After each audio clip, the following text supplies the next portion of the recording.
ছুটকা ফাটকা চাঁদাবাজি এখন আসলে ওইভাবে নাই। ঢাকার রাস্তাতেও এই ফুটপাতের বাদামওয়ালাকেও কিন্তু প্রতিদিন 100 টাকা করে চাঁদা দিতে হতো আগে, যে নাকি চীনাবাদাম বিক্রি করে। ওইটা এখন নাই, আমি নিজে চেক করে দেখেছি, ওগুলি নাই। এটা হলো একটা পজিটিভ দিক। কিন্তু একটা কথা আপনাকে মাথায় রাখতে হবে, সেই জিনিসটা হলো আমি কিন্তু বাংলাদেশে ডক্টর ইউনূস সরকারকে হাসিনা সরকারের সঙ্গে তুলনা করবো না। হাসিনা সরকার তো আমার কল্পনার চেয়েও খারাপ সরকার ছিল।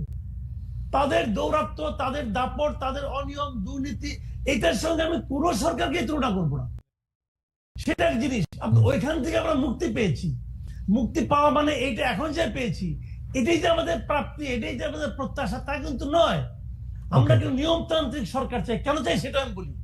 কোন আপনি যতক্ষণ পর্যন্ত আপনাকে রেগুলার পলিটিক্যাল গভর্নমেন্ট না আসবে, ততক্ষণ পর্যন্ত এই দেশে কোনো বিনিয়োগ আসবে না। আপনি সিঙ্গাপুর থেকে স্মার্ট লোক নিয়ে আসেন আর 41,000 উপরে থেকে ঝাঁপ দেওয়া লোক নিয়ে আসেন, ভাই কোনো লাভ হবে না।